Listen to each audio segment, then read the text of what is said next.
بسم اللہ الرحمن الرحیم۔ السلام علیکم ورحمۃ اللہ وبرکاتہ۔ چلیے آج باقی کے ٹاپک کی طرف چلتے ہیں۔ نوح علیہ السلام کا سیکنڈ پارٹ یعنی کہ لاسٹ پارٹ ہے، اور پچھلے ہم نے ڈسکس کیا تھا کہ نوح علیہ السلام نے اپنی قوم کو بددعا دی، تو اس بددعا کو اللہ تعالیٰ جو ہے قرآن کے آیتوں کے شکل میں نازل کیا، وہ ہے سورہ 71 سورہ نوح، آیتیں ہیں 26 اور 27۔ اور نوح نے کہا علیہ السلام، رب تو زمین پر ان اسلام مخالفوں میں سے کسی بسنے والوں کو نہ چھوڑ، اگر تو انہیں چھوڑ دے گا تو یہ تیرے بندوں کو گمراہ کریں گے اور یہ بدکار اور بڑے کافروں کو پیدا کریں گے۔ بس اللہ نے ان کو ان کے اپنے گناہوں کی وجہ سے ڈبو دیا۔ اور کیسے ڈبو دیا؟ وہ بارش ہوئی 60 دن، پورا ایک کہانی ہے اس میں۔ اچھا چلتے ہیں پھر سورہ نمبر 71 سورہ نوح آیت نمبر 25 میں آتا ہے کہ وہ اپنے گناہوں کی وجہ سے ڈبو دیے گئے، پھر آگ میں داخل کر دیے گئے، اور وہ اپنے لیے اللہ کے علاوہ کسی طرح کے مددگار نہیں پا سکے۔ بس جب وہ حد سے آگے بڑھ گئے، نبی کے پیغام کو ٹھکرا دیا، اور نوح علیہ السلام نے اندازہ لگا لیا کہ ایمان لانے والے نہیں ہیں، تب اللہ نے نوح علیہ السلام کو حکم دیا کہ ایک بہت بڑی کشتی تیار کریں، جو سورہ 23 سورہ مومنون آیت نمبر 27 ہے۔ تب ہم نے اس کی طرف بہیا کی کہ ہماری دیکھ ریکھ میں آگے اور بہیا کے مطابق کشتی تیار کرو، پھر جب ہمارا حکم آ جائے اور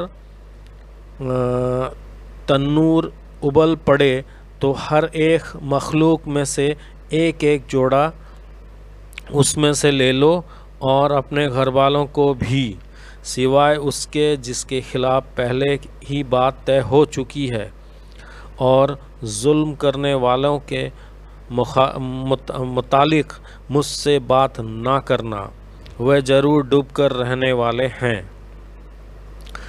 اور پھر زمین پر ایک ایسا طوفان آیا کہ سارے نفوس جو اس وقت زمین پر تھے مٹ گئے۔ پھر اللہ نے نوح علیہ السلام اور ان کے ساتھ جو لوگ کشتی پر سوار تھے سب کو زمین پر دوبارہ آباد کیا۔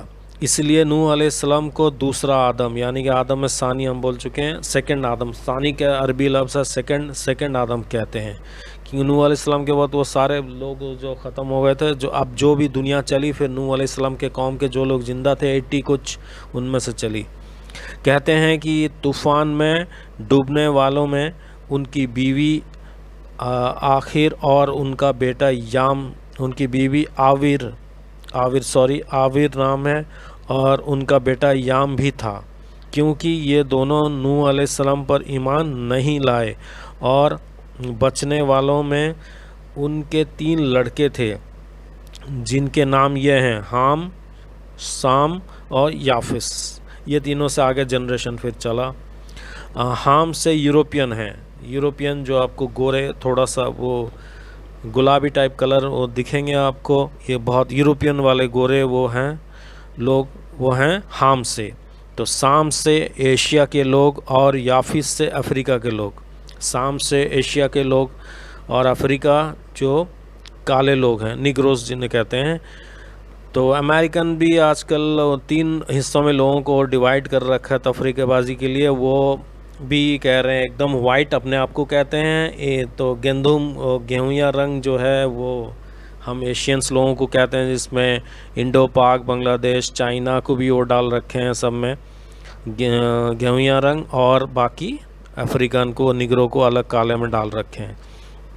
تو لیکن یہ بات کوئی ثابت شدہ نہیں ہے، یہ بات ثابت اتنا نہیں ہے کہ تینوں ہیں، لیکن اسرائیلی روایت ہے، کچھ وہ چل بھی رہا ہے، علماء کی رائے ہے، پر زیادہ تر رائے اس میں آ رہی ہے کیونکہ ہمارے پاس اس وقت کی کوئی تاریخ نہیں ہے، بہت پرانی بات ہے، آبویسلی 4-5 ہزار سال پہلے اس کو ہسٹری کو کلیکٹ کرنا کوئی آسان بات نہیں ہے۔ پھر بھی جو بھی ہمارے علماء حق کی ہیں، بہت بڑا کام کیے ہیں ان لوگوں نے کلیکٹ کر کے۔ جب طوفان میں سب فنا ہو گئے تو اللہ نے حکم دیا اور کہا گیا، یہ جو حکم دیا یہ سورہ 11 سورہ ہود آیت نمبر 44 میں ہے، اور کہا گیا اے زمین اپنا پانی نگل جا اور یہ آسمان تھم جا، تو پانی زمین میں بیٹھ گیا اور فیصلہ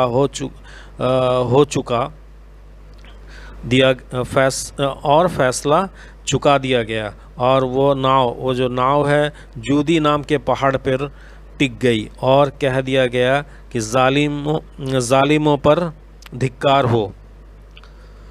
تو پھر نوح علیہ السلام کی نسل عراق سے نکل کر دھیرے دھیرے زمین پر پھیلنے لگی، اور اس نسل کے لوگ جہاں بھی گئے اپنے ساتھ اس طوفان کی کہانی کو بھی لے گئے۔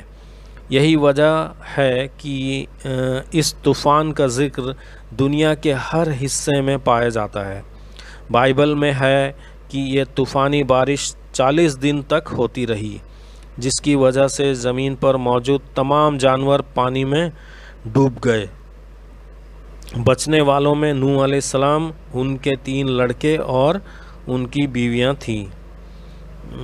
ایک بیوی تو ایمان لائی تھی، ایک بیوی ایمان نہیں لائی تھی اور بیٹا وہ پانی میں ڈوب گیا، باقی جو بیوی ایمان لائی تھی اور بیٹے 3 وہ رہ گئے، اور ہر طرح کی جانور بھی کشتی میں تھے۔ 40 دنوں کے بعد جب طوفان رکا تب نوح علیہ السلام اپنے لڑکوں کے سنگ دوبارہ زمین پر آئے اور یہ دنیا دوبارہ آباد ہوئی۔ پھر اللہ نے نوح علیہ السلام اور ان کی اولاد کو برکت دی اور کہا جاؤ زمین پر پھیل جاؤ۔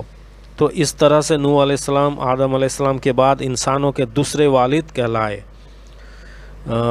یہ سورۃ القمر کی آیت 15 میں گاؤں کے بارے میں آیا ہے کہ ناؤ کے بارے میں ناؤ کے بارے میں نوح علیہ السلام کے جو ناؤ ہے، کشتی ہے، اس کے بارے میں آیا کہ بے شک ہم نے اسے ایک نشانی بنا کر چھوڑا ہے، تو کیا کوئی ہے نصیحت حاصل کرنے والا؟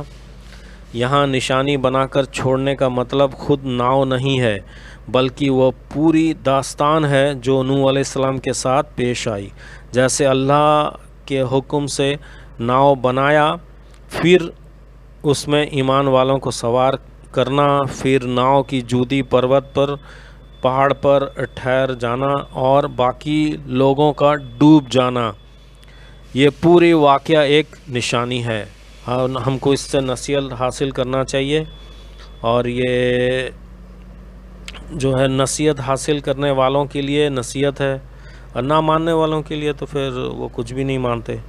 اور اگر کبھی اس ناؤ کا پتہ چل جائے، جیسا کہ آج کل میڈیا میں آ رہا ہے کہ ارمینیا کے کسی پروت کی چوٹی پر ناؤ کے کچھ باقیہ ملے ہیں، بقایا جو ہے اس کا ملے ہیں، تو یہ بھی مختلف نشانیوں میں سے ایک نشانی ہو سکتی ہے، پر اس کا کوئی گارنٹی نہیں ہے کیونکہ پرانی بات ہے۔